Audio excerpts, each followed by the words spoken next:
ADHD reWired, episode 461.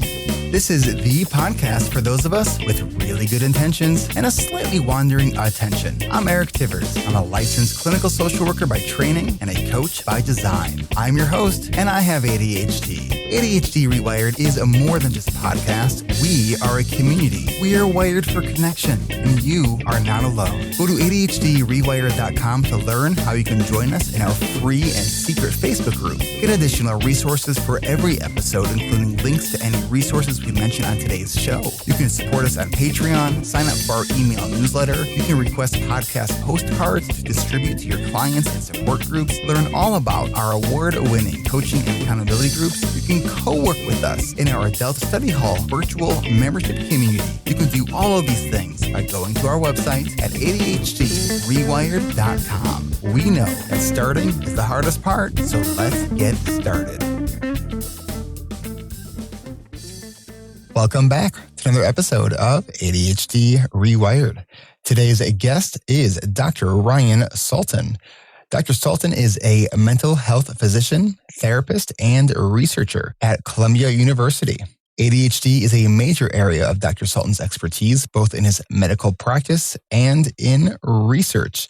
And today we are going to talk about why it's actually important to treat ADHD. I think we're also going to get into some of the nuances of research and, all things around that and possibly some things not related to that.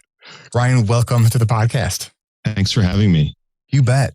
So tell us a little bit about kind of who you are and what got you interested in working in the ADHD space. Yeah, so mental health in general is something that I've always been pretty passionate about, feeling like it's this area that's not taken seriously, that's stigmatized, unlike other kinds of conditions that we treat. And ADHD, to me, it's actually stigmatized still more than other mental health conditions. I think historically, it's been thought about not as a real condition, as something that everyone's going to grow out of, that it doesn't actually negatively affect people. It's just a behavioral problem. It's a parenting problem. And while there's some truth to some of those comments, it's not a complete picture of ADHD. And we have, since the 90s, there's been a lot of research basically to demonstrate ADHD is a condition that continues into adulthood for most of us. ADHD is a condition that has many negative adverse effects, particularly when it's not treated, and that it puts people on different kinds of tracks in their life. And so my passion as a psychiatrist and a child psychiatrist has been to help people understand why it's a condition that we need to care about, the same way we care about, say, depression. So I'm sure that you have come into contact with a number of doctors and other clinicians who might kind of look at ADHD and say, it's, that thing's overdiagnosed, or is that even real anyways?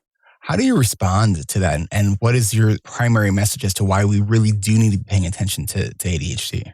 Yeah, it's a challenging thing. I try to frame for people when they say, is that even real? A lot of times these are people that come from environments that no one was thinking about it. And if you're not looking for something and you don't know what it is, you're not going to see it. And so what I try to explain to people is, think about the kids in your school that were having challenges. Maybe they were having challenges learning. Maybe they were having challenges sitting still in class. Kids that classically we talk about like a class clown, that we would describe these kids in different ways. And maybe they were going to detention a lot. And I try to explain to people that maybe there's actually a thing that was going on for them that we could have helped them with, and that would have put them on a different track. Because if you talk to people, most of them will say, a lot of those kids actually had trouble in life. Not all of them, but then going on to have trouble long term.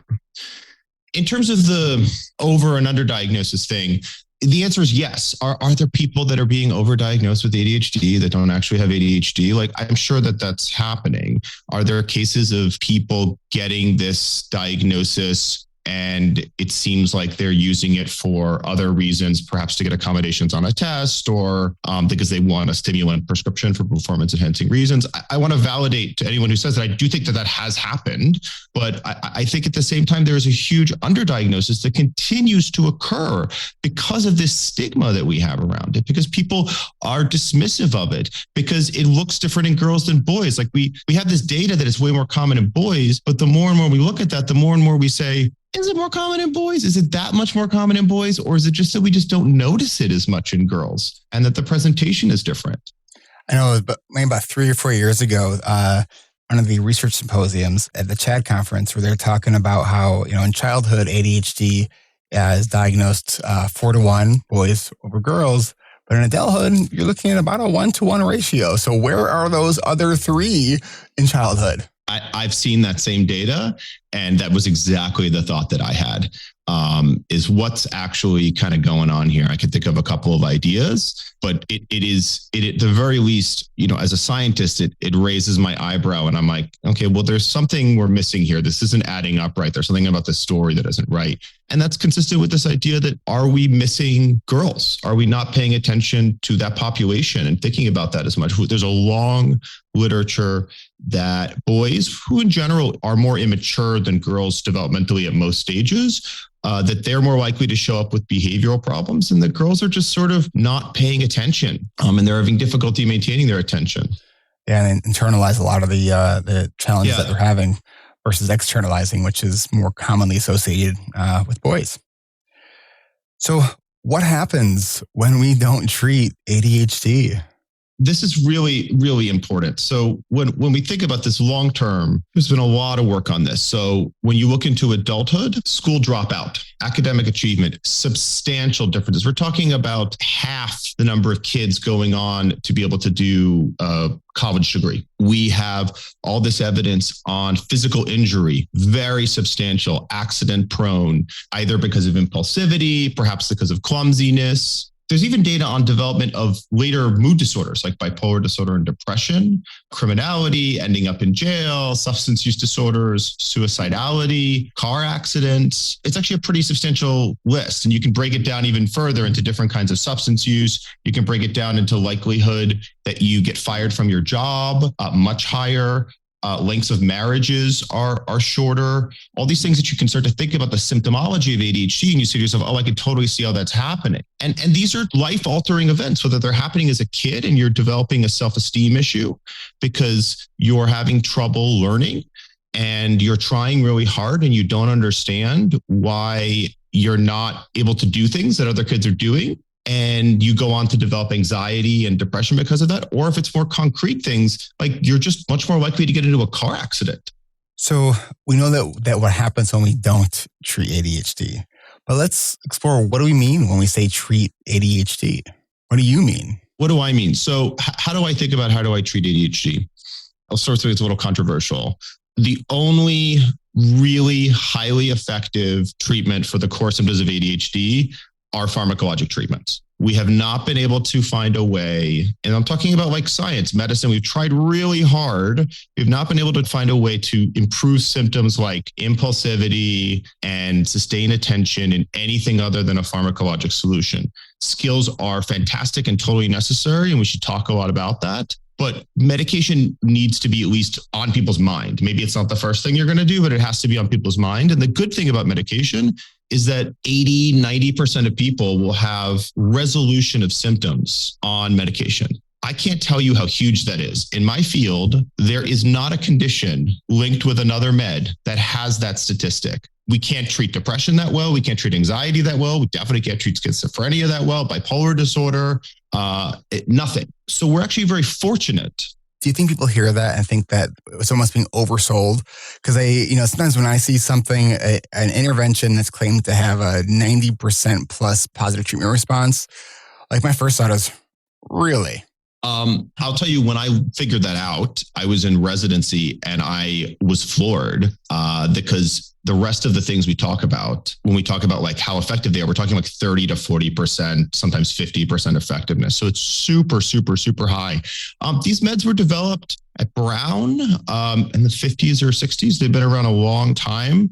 We have a lot of data on it. And we understand the neurobiology of what's going on in a person with ADHD, I'd say probably better than any other mental health condition.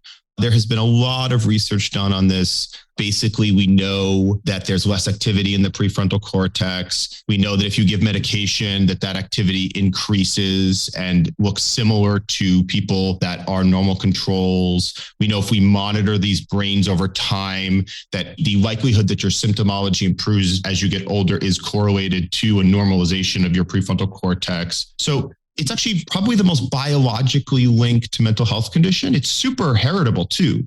Like if you have ADHD, we're at 80, 90% likelihood that a first degree relative, a parent, a sibling, or a child of yours has ADHD. Check check, both generations.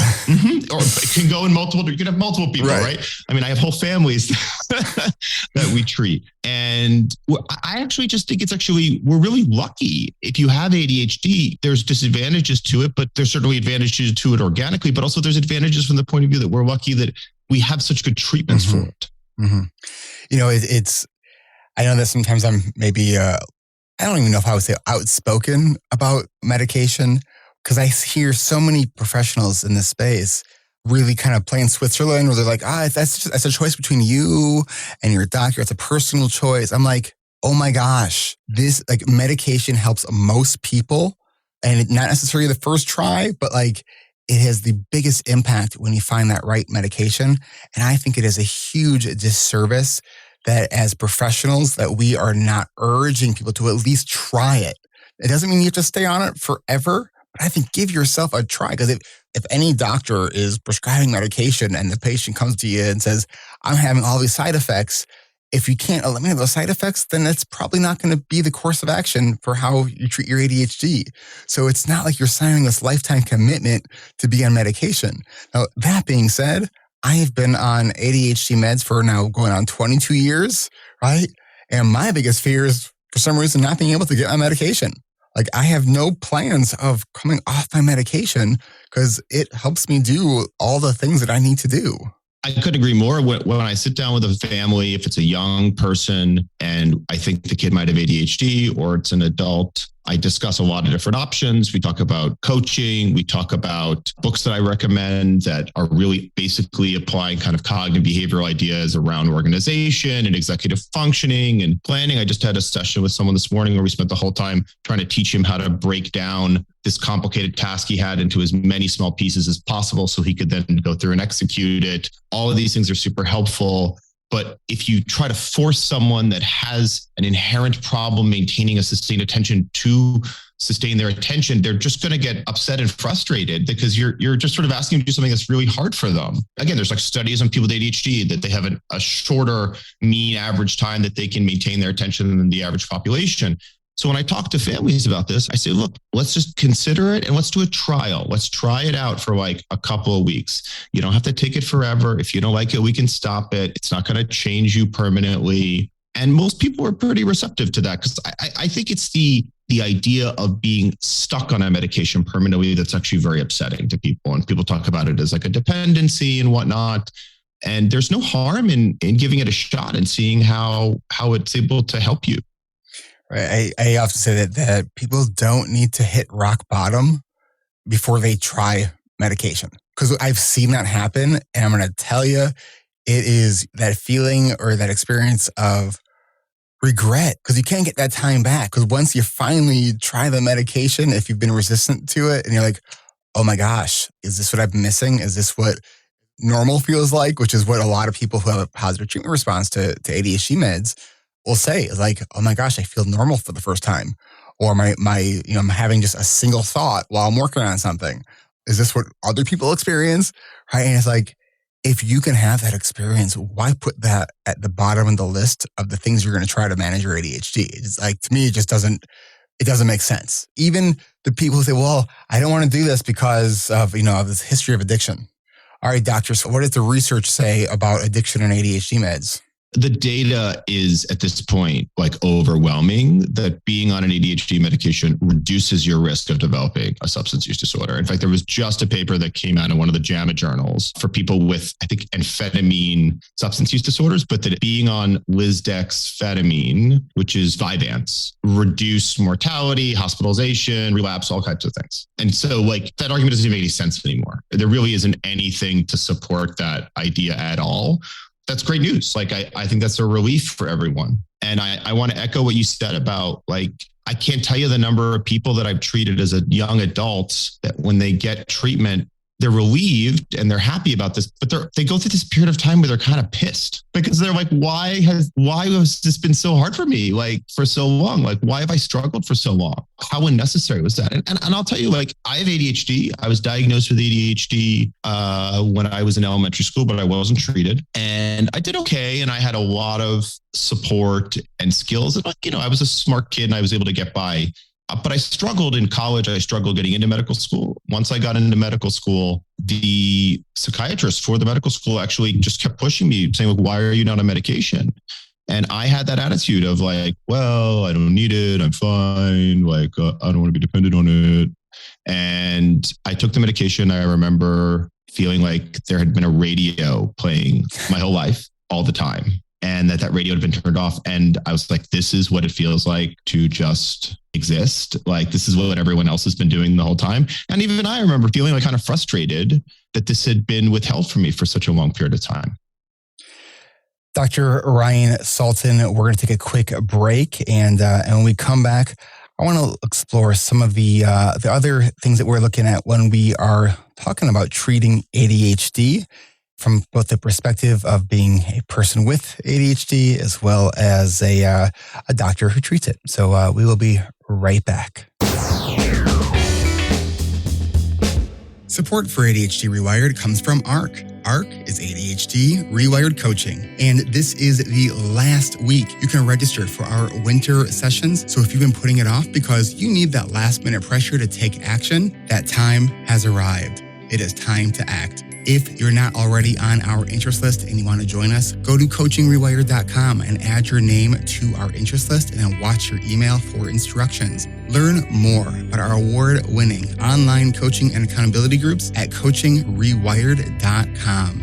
Are you wondering what living wholeheartedly with your ADHD could look like? Or do you already have a vision of where you want to be, but keep finding yourself spinning your wheels? What would be the impact if you could build a foundation to support your wholehearted life beside other adults with ADHD who just get it? I had decided to join the group because even though I had made a lot of progress with individual therapy and my own self-work, I just felt like my growth was plateauing. And I really just wanted to try something like drastically different from everything that I had tried before. I came into group a really tough cookie. I think I was skeptical and cynical and did not believe in things like you can do hard things. Prior to this group, my definition of success definitely had a lot to do with how other people perceived things I was doing or had done. So success before included knowing how to work on a big, complicated, long-term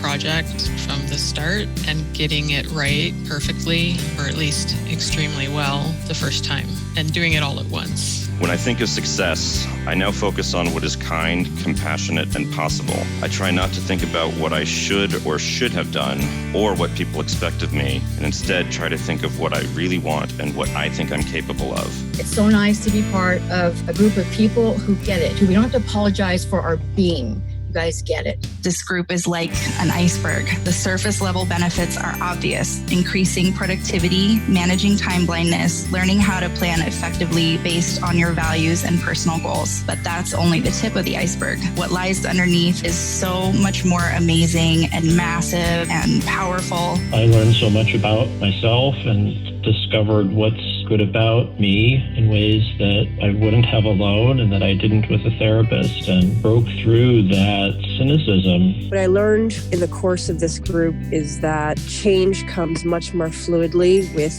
less resistance and more acceptance of self. I don't feel like I'm a failure anymore. I've gotten more done in the last 10 weeks than I had done in the previous 3 or 4 years. If you are thinking about joining this group, I'd highly encourage it. There was something amazingly special about growing with a group of people who all had similar struggles as I did. If you're ready to charge forward with your wildly important goals, or to charge forward to figure out your goals, then go to coachingrewired.com to start your pre-registration process so you can join us for our final registration events this week. We have 2 of them that are at 10 a.m. Pacific, 1 Eastern. The first is on December 28th. That's Wednesday. The second is on Thursday, December 29th, which is my birthday. And if need be, our final event will be on Friday, December 30th at 8 a.m. Pacific, 11 a.m. Eastern. Registration is by invitation only. So once you add your name to our interest list at coachingrewired.com, you'll receive instructions on what you'll need to complete before you receive your invitation. If you have questions, write them down and bring them to our next registration events tomorrow, December 28th, Thursday, December 29th, or Friday, December 30th to get your questions answered and to find out what our coaching groups are all about. Sure, our ADHD can get in the way sometimes, but that does not mean that we can't live a full and intentional life. When you join our intensive online coaching and accountability groups that meet for 10 weeks, 3 times a week, you won't have to do any of this alone. Find out more and get started with your pre-registration process so you can join us for our next registration events this week at coachingrewired.com. And if you are listening to this in the future, the website is the same to see when the next sessions will be. But go now. Make 2023 your year to shine. We can't wait to meet you, and we hope to see you in the new year. That's coachingrewired.com.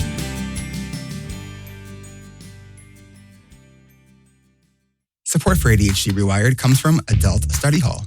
Do you have a creative idea you've been wanting to start? Would you like someone to do laundry with?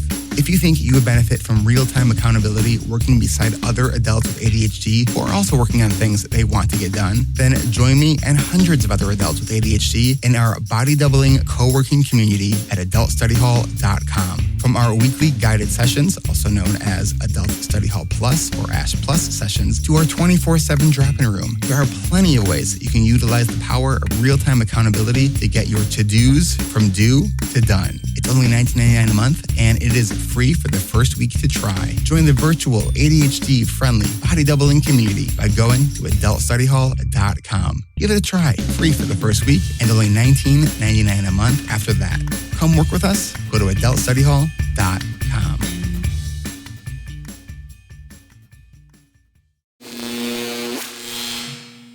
All right, we are back with Dr. Ryan Sultan.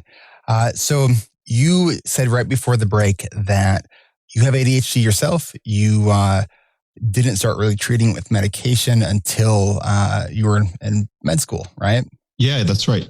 I came out of the closet on a podcast. And I was wondering about that because I think when we were first talking, I'm like, I think that when I asked you, you said that you're not like fully out on your ADHD, which I was like, okay, so tell me more about that journey for you. And congratulations. Oh, yeah. I feel so good about that.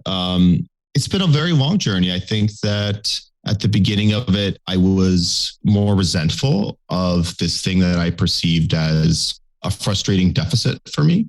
And over time, I've seen how when I work to manage it well, that it's in some ways been an asset for me, which is what some people talk about, this ADHD superpower thing. I don't love that term because I think it implies that like there's nothing that needs to be done in terms of trying to work on it. But for me, I spent a lot of time working on it. I've been in a lot of psychotherapy myself where I had to work through challenges that were related to having ADHD, which were self-esteem issues around how smart am I? Am I as smart as other people? Can I achieve academically? And that's something that I had to heal from. And the part of the time when I talk about feeling a little frustrated at the idea that I didn't get treatment earlier is I think, well, why did I have to go through the work of sort of healing from this scar? Like, what would it have been like if I had just never actually had that scar? Mm. What do you think it would have been like? I wonder about that. I think it would have made for a smoother number of academic transitions for me. There's a number of things that were very hard for me academically before I was treated that I don't know that I would have had that level of struggle. And I don't know that the struggle was I think it was beyond character building. I think it was actually probably just a little traumatic, actually, if I think about it, especially using like the little T trauma word, Mm-hmm.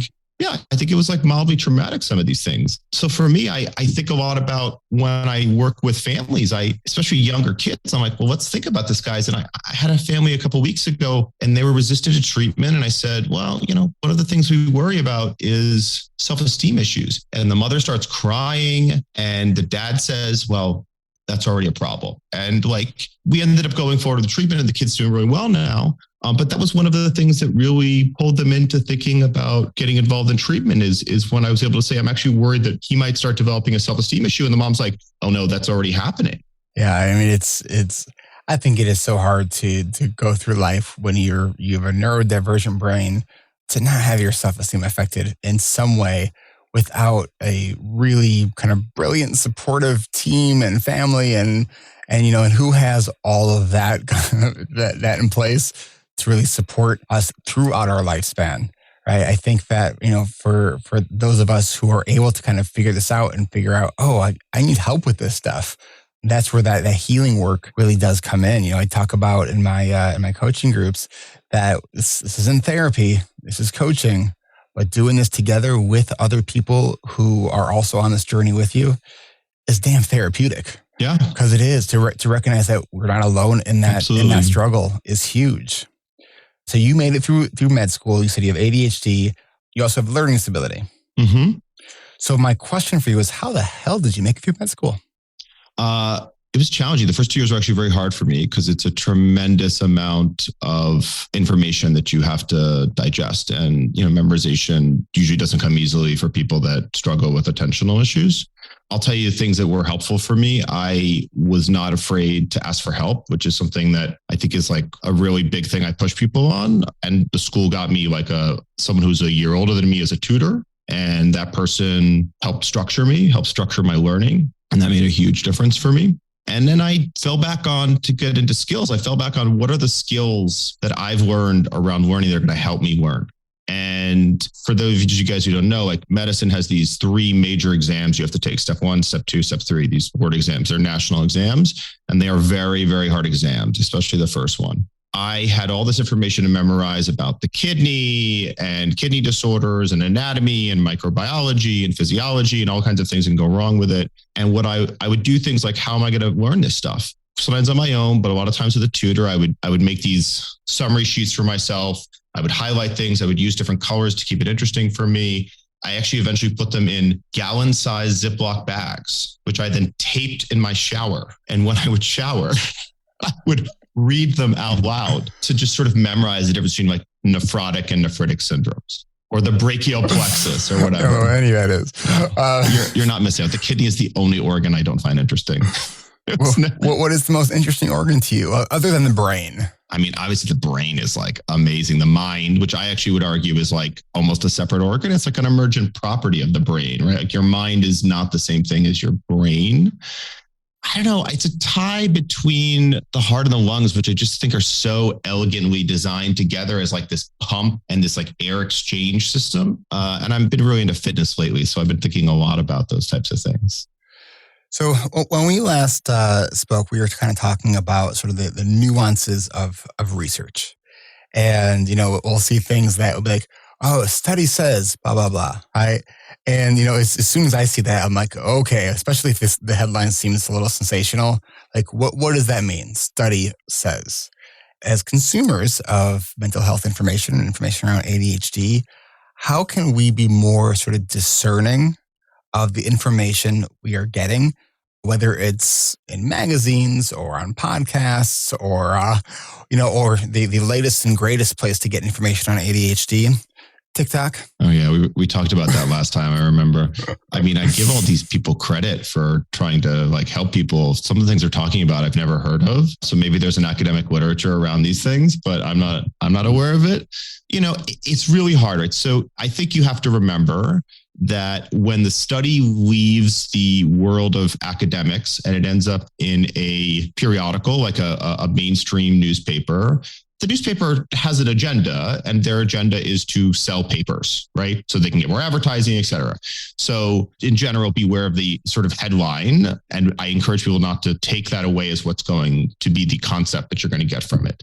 So when you're looking through these articles, if you're interested in it, please read through it. And they almost always will quote experts in the field. And listen to the quotes of the experts in the field, who will usually be fairly careful about what they say. And they're much more nuanced in it. At the same time, you have to be careful in another way, because I remember there was an article that came out a number of years ago. It was a long-term study of MTA, which is this big study that was done on people with ADHD back in sort of probably the 90s. And they've been publishing follow-up stuff on them forever now. And they were able to publish that, I think maybe it was the 9-year mark, that none of the individuals did any better, the ones that had ADHD, that whether they got treated or didn't get treated versus people who didn't get treated, they all looked the same. So they were treated originally earlier in the study, and then now we're looking at them 9 years later. And the article said, see, ADHD medication doesn't work because look, 9 years later, these people are no different than one another in any measurable outcome. Sure, except that and this editorial that was written about this left out a very important point, which is none of these people were in treatment anymore. And that no one said that getting treatment for ADHD when you're a tween or you're in elementary school and then stopping it means that it's not an antibiotic. It didn't treat it and make the condition go away. This is a chronic condition for people. And yes, symptoms absolutely improve as you get older. We have a lot of evidence to support that. Impulsivity goes down, hyperactivity goes down, attention improves for most people, but there's still residual symptoms for many people. And the amount that they go down varies from person to person. It also depends on stress and your environment. And I mean, I think that one of the best things that an adult with ADHD can do for managing their ADHD is to have a job they love. Yeah. It's I don't think that we have the I don't want to say the ability, but it is not good for our health to try to masquerade as a neurotypical person trying to do something that we are really just not cut out to do. And I see too many people do it. And it is, to me, it's so unnecessary because there's so many things that so many of us are really highly skilled at and are really good at, could spend hours and hours and hours doing because we love it. But there's also this ingrained belief that so many of us have is that work needs to be hard. I don't think it necessarily has to be hard in that traditional sense. So interesting idea on what you're talking about. One of the things that I find quite fascinating is ADHD is fairly common, on the low end, 5%, numbers as high as 10%, depends on the age group. Why would this thing that we talk about, all these sort of issues related to it, why is it conserved through natural selection? Why, from an evolutionary point of view, is it still so common? It sort of doesn't make any sense if you think about it that way.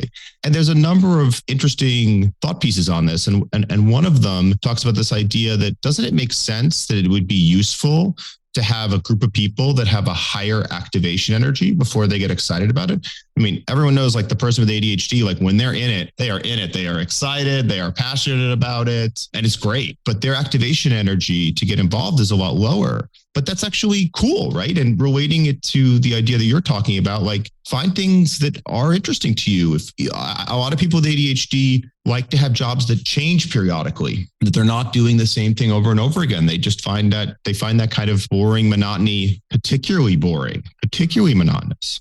What I want to do is take a quick break. And when we come back, I want to actually explore with you what's kind of itching your curious mind around the research and kind of what you're focusing on as your role as a researcher. So we'll take a quick break and we will be right back.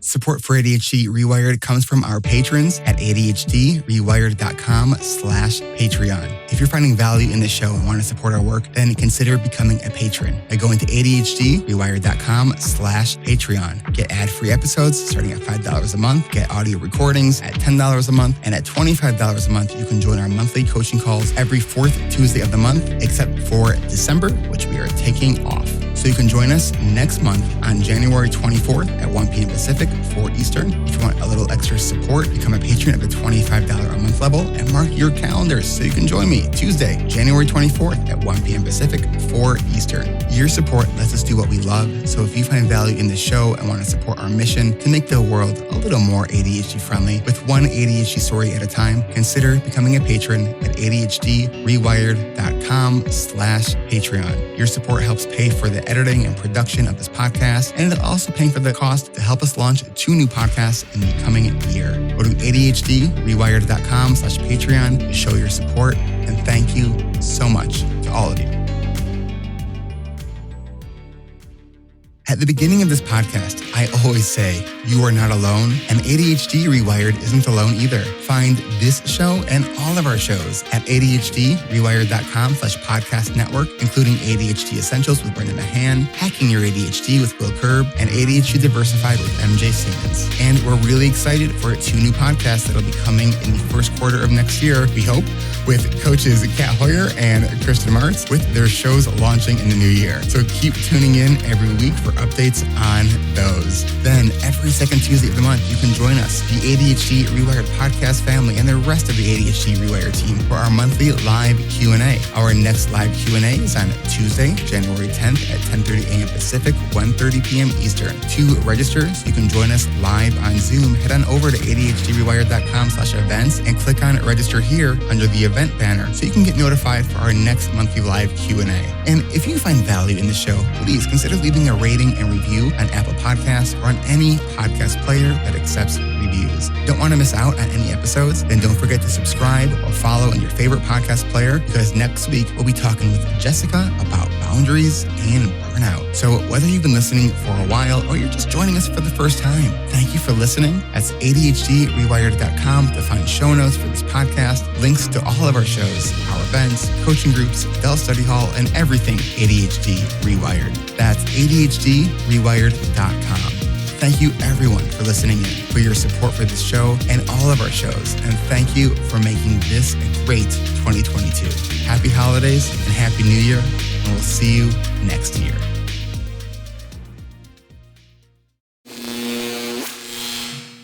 All right, we are back with Dr. Ryan Sultan. He is a child and adult psychiatrist. He's a researcher at Columbia. So what are you studying right now? What's kind of got your curiosity going? This is kind of interesting. One of the things I'm working on now, particularly, is related to substance use, which is something I think a lot about with people with ADHD. Larger questions that I have are, where is the etiology of ADHD coming from? Like, what is sort of truly occurring? And we have some information on this around the genetics that seem to be linked to it. There seems to be a lot of overlap, say, with like substance use disorders. So, is there a similar thing going on that's leading to these end results? Because we think of them as like final things that have been created, like they're just there, like ADHD and substance use. But, my question is more, how do we actually get to understanding what those things are? How do we make sense of them from an etiologic point of view? And so I'm really excited by a lot of imaging work that's been done in the area. So what kind of imaging? So functional fMRI, which is able to show different activity in different areas. Can we get that to the point of, say, diagnosis? We're definitely not there yet, but what would we need to be able to do that actually? How far away do you think we are from that? I mean, I hate to say it. I think we're further than I'd like to admit. To me, it feels like there's some sort of technological perspective on how you might look at this that I think we don't have yet. It feels like we need something more precise to be able to figure that out. But I'm very confident that ADHD will be the first thing in the world of mental health that we really get the biology down on first, because it's so heritable. It's so medication responsive, because we have these soft biomarkers. Like if you do an EEG on someone with ADHD, there's findings associated with that. If you do an fMRI, there's findings associated with that. Other conditions in the mental health space don't have as many little pieces of the puzzle. What about the diagnostic process and kind of what you're seeing, both as a clinician and as a researcher? Are you seeing any changes in the diagnostic picture and who's kind of coming in seeking that evaluation? I think the threshold for people coming in for treatment has been lowered, at least in the area that I practice. I practice in New York City, which is going to have a pretty educated population. And I would imagine on the lower end of the stigma around a diagnosis of ADHD.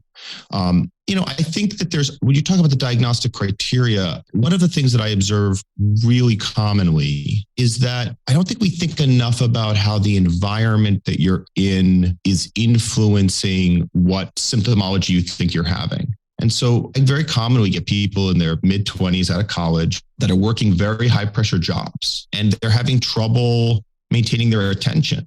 They think they have ADHD, but it's important that we don't assume that they have ADHD, because everyone has limitations around their attention. Just because you're struggling with your attention doesn't mean you have ADHD. There's other things that can cause attentional issues like anxiety or depression. So that's something that comes up a lot. And I think it's important for people as they're getting evaluated to be thinking about other things that could be causing this for them. Is it that they're super anxious? Is it that they have an untreated depression? Is it that they're actually working a really crazy job and the expectations are actually kind of unreasonable? And the answer may be they have ADHD, they're working in a reasonable job, and they're anxious and depressed. It could be all of them, right? It could be some of them. But that's why I really want everyone to have a thorough diagnostic assessment where we really think about that. There's a lot of scales that we can use around that. There's a lot of ways we can sort of help you think about when these symptoms appeared, in what context, that are more consistent with ADHD as opposed to another condition. And you want to get that right, because if you have an underlying anxiety disorder, like there's other effective treatments for that. You may have ADHD, you may have an anxiety disorder, you may treat your anxiety disorder, and you may still have ADHD, but your attentional symptoms are okay. And you actually do okay, and we don't need to treat it further. And so really getting to like, what's the primary issue that you need help with, I think is so important. Are you seeing more people coming in who either have AD or been previously diagnosed with ADHD who are wondering if they also have autism? Yeah, absolutely. It's a hard question. The autism criteria have been widened substantially and they overlap a lot with ADHD. There's questions in the field around when is it ADHD, when is it just part of autism, or the other way around. These are both neurodevelopmental disorders, and the populations that have them overlap in many, many, many, many ways. And also the treatments can be similar too in terms of skills. People with ADHD have social skill problems usually. That's not uncommon. They don't have the attention to attend to cues that other people do. So I think it's an important question that comes up, especially when we're widening what we're going to call autism.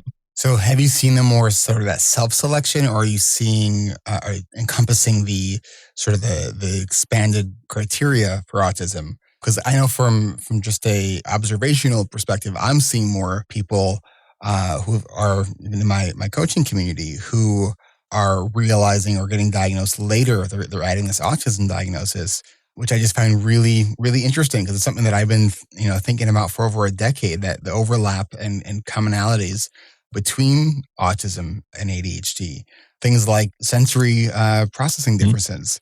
Because there's that study that came out a while ago that talked about how people with ADHD, the high number of autistic traits that they have, so not necessarily autism per se, but the traits.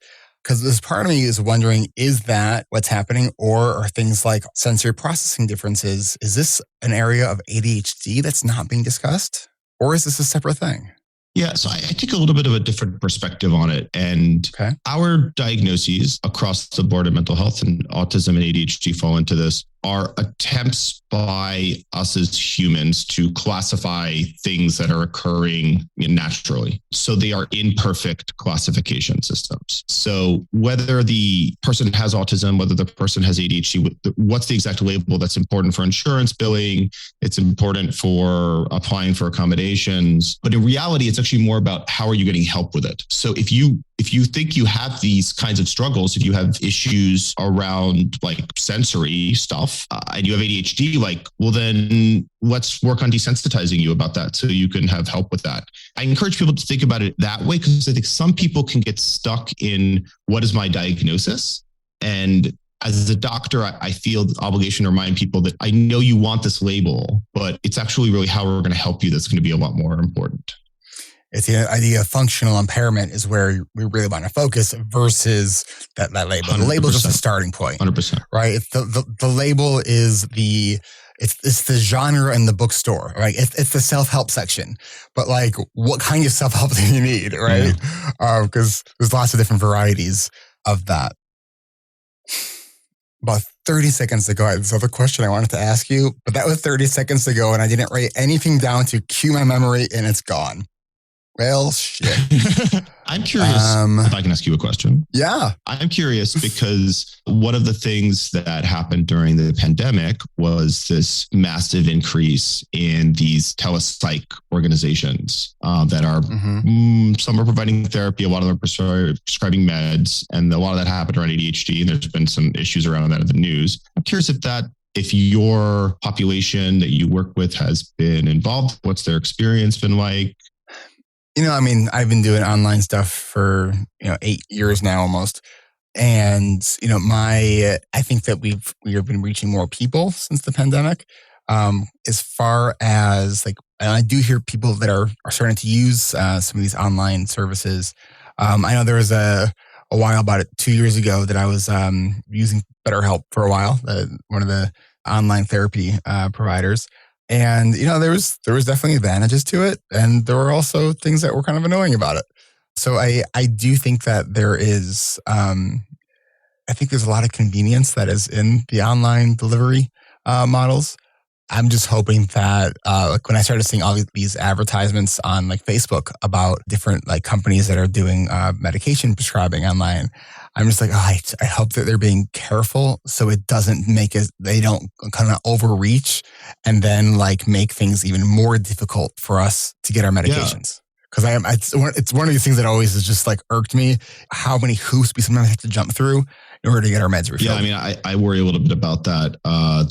There's been some Adderall shortages that are believed to be related to this increase in these telepsych organizations. On one hand, I love it because I'm it's improving access, right? It's easier. Everyone knows it's hard to find a psychiatrist or someone that can prescribe these medications for you. And so is this an easier way to get yourself to treatment? The cynic in me is a little concerned because I think, well, is there anything going on other than medication treatment? So, we spent a lot of time talking about the importance of medication. You and I both believe in it super strongly. At the same time, if your experience of treatment of ADHD is purely that you are getting a vending machine of medication, that's also bad. That is not sufficient, particularly early on. That sounds like my college experience of how my ADHD was treated. I got shipped to my college campus a 3-month supply of Adderall.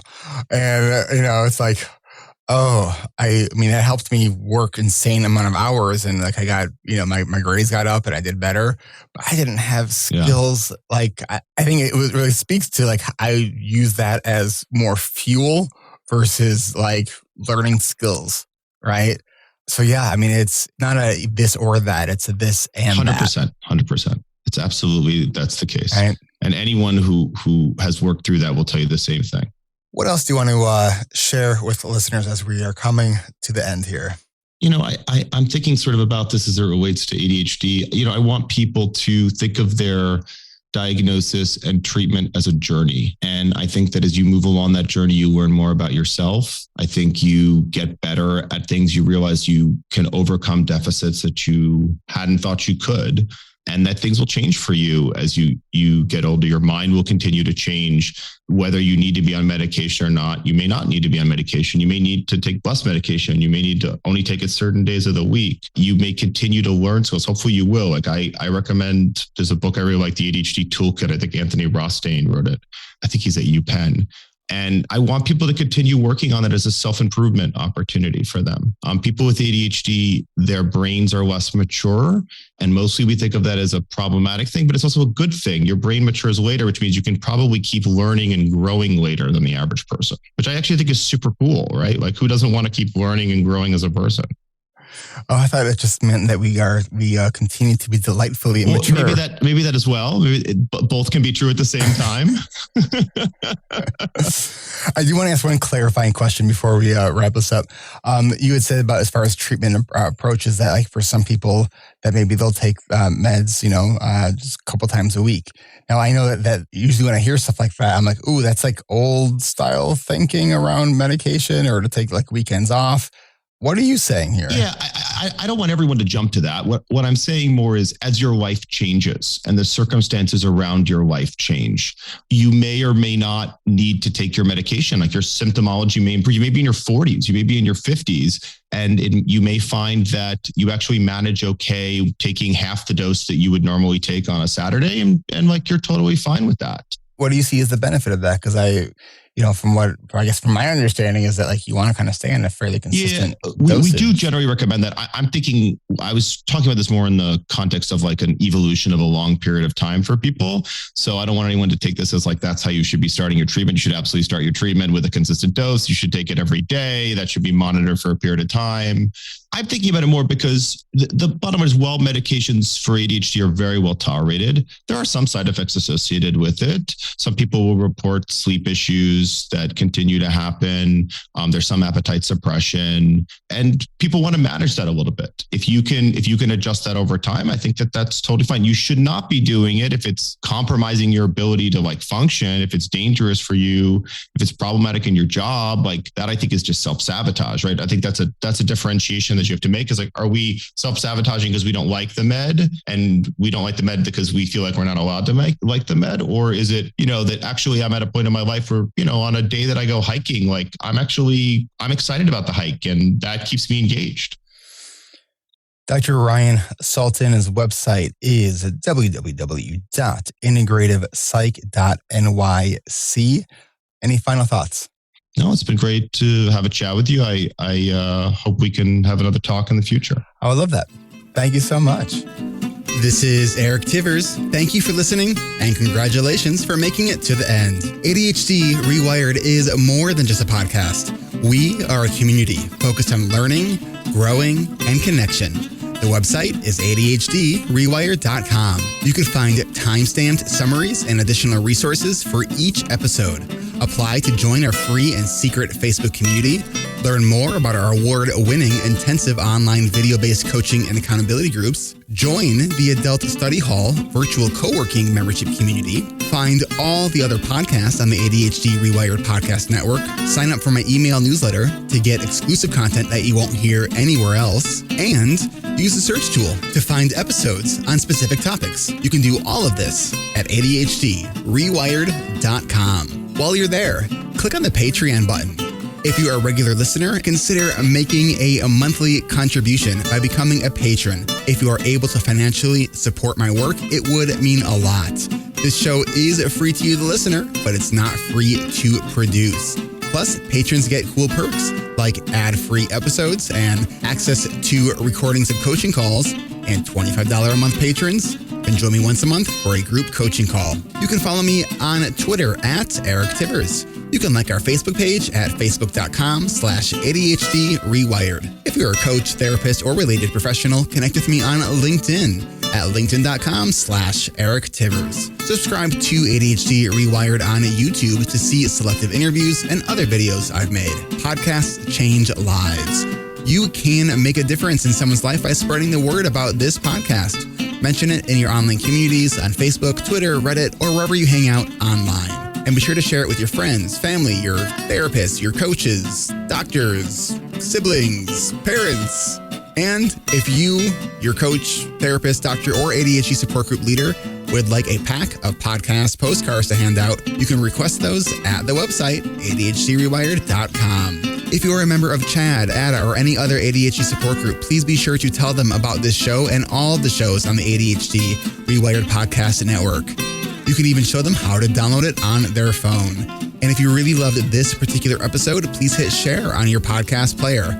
I'm only one person, and I do count on you to help spread this message. One of the biggest things that you can do to support this podcast and help other people discover it is to leave an honest rating and review on Apple Podcasts or any other app that supports reviews. And don't forget to hit subscribe so new episodes are automatically pushed to your favorite podcast app. Looking for more ways to listen and learn? Get a free audiobook and a 30-day free trial at Audible by going to audibletrial.com/ADHD reWired. Here is my list of must-listen-to audiobooks updated July 2021. Nonviolent Communication by Marshall Rosenberg. Attached by Amir Levin and Rachel Heller. Atomic Habits by James Clear. The 5 Dysfunctions of a Team by Patrick Lencioni. Crucial Conversations by Carrie Patterson. The Coaching Habit by Michael Stainer. The Body Keeps Score by Bessel van der Kolk. Rest by Alex Sujong Kim Pang, The 5-Second Rule by Mel Robbins, Make It Stick, The Science of Successful Learning by Peter Brown, The Productivity Project by Chris Bailey, Meditation for Fidgety Skeptics by Dan Harris, Change Your Questions, Change Your Life by Marilee G. Adams. I always recommend to my coaches and admin that they read that book. The One Thing by Gary Keller, a required reading for all of our coaching group members. Procrastinate on Purpose by Rory Baden, The 4 Tendencies by Gretchen Rubin, The Art of Asking by Amanda Palmer. And if you're looking for something a little bit more magical, I have fallen in love with the Harry Potter series, and the narrator, Jim Dale, is amazing. And of course, if you haven't yet boarded the Brene Brown bus, all of her stuff is great. Starting with Gifts of Imperfection, Daring Greatly, Rising Strong, and The Power of Vulnerability. And if you're an entrepreneur or leader, be sure to check out her book, Dare to Lead. Do you have something that you would like to share? Click on the podcast tab at ADHD reWired. Click the button to be a guest at the top of the page and schedule a 15-minute interview. This is Eric Tivers, reminding you to keep learning, growing, and connecting. Self-care is not selfish. No matter what you get done or don't get done, you are still enough. And no matter how hard it feels, we can do hard things. And we don't need to do them in the hardest way possible. Thanks for listening. I'll catch you next week.